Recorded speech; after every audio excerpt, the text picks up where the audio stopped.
Okay, so been reading a book called Apostate by Joram van Klaveren.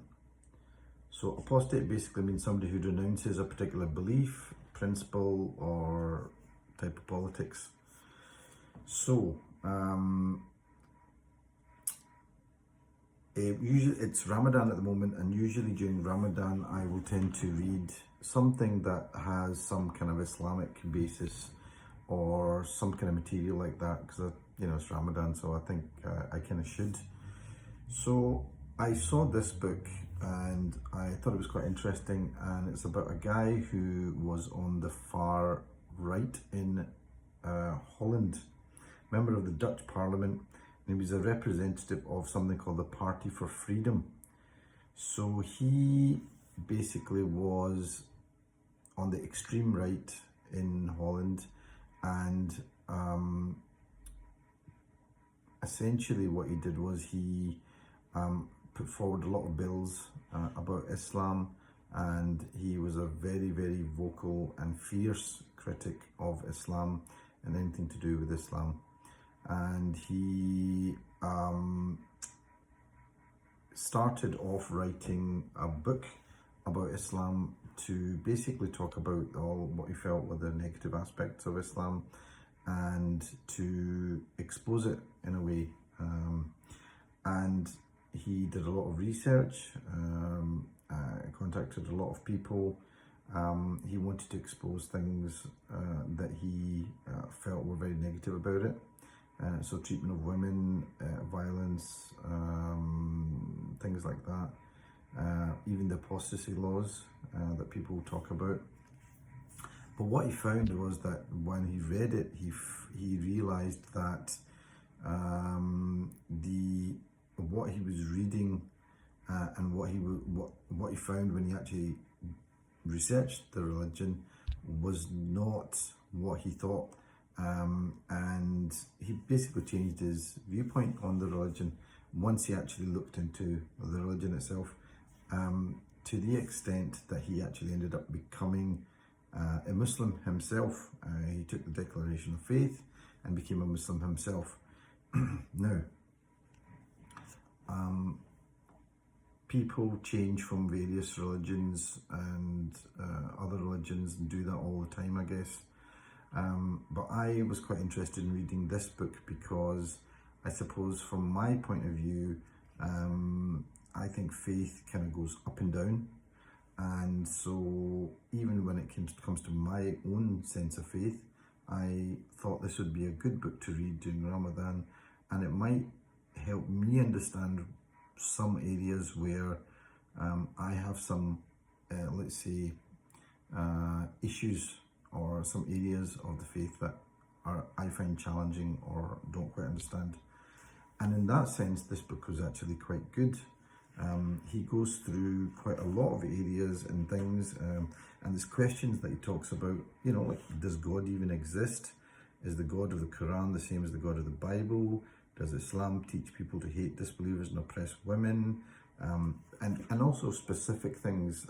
He talks about his own feelings about the Prophet Muhammad himself, and there's things in history that people have said about the Prophet, and he looked into all of that. He doesn't hold any punches there. He basically looks into all of that. But what he found was that a lot of it was misunderstanding, and where it was, he gives his own logical views why he thinks that many things are,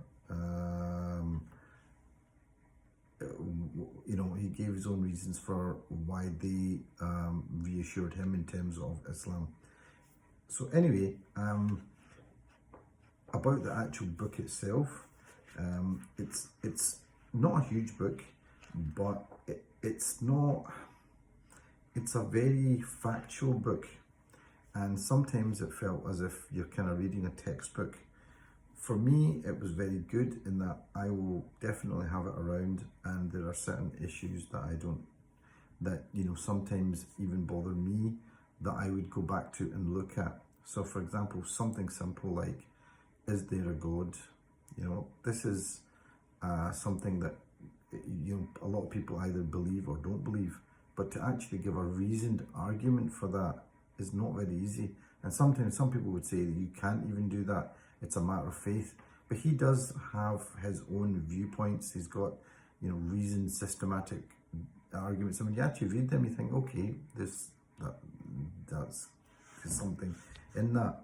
Also, there are specific issues that always keep coming up for Muslims. The marriage of the Prophet to his wife and her age, the aspects of terrorism, apostasy, people who don't want to be Muslim anymore and give up the faith. And there are all these kind of issues, and he goes through all of them. He doesn't hold back from any of them. So from that point of view, this was great in that it's almost a reference, because it's not that, it's not like a huge book on a particular subject. He takes something and he maybe gives it a chapter or a third of a chapter, and it's something that when you read it, it's easy to sort of understand. But what this book isn't, I found, it wasn't really a kind of wonderful life journey story about how somebody went through something, and it's not like that. I found it, if anything, a wee bit dry, but I get the feeling that that's a reflection of the person's personality himself, in that he's very structured, very factual, very systematic. So in that sense, it wasn't as enjoyable a read as maybe some people would have. It's not like he told you about what happened with his family and what things happened, what happened here, and he went out and he did something. It wasn't like that. It was about his research. So that's it. It's a useful book to have, and I will be looking at it again, but I wouldn't say it's necessarily always the best read, I'm afraid. So, but it's a very factual book. It's it's very thorough in a lot of ways, and from that point of view, it's worth reading. I'd probably give it a 6 or 7 out of 10. And if it's a subject that you're interested in, if you're interested in how somebody's maybe gone from one area or from the extreme right and then totally changes his viewpoint on something, you might well find that interesting and useful. Okay, that's it.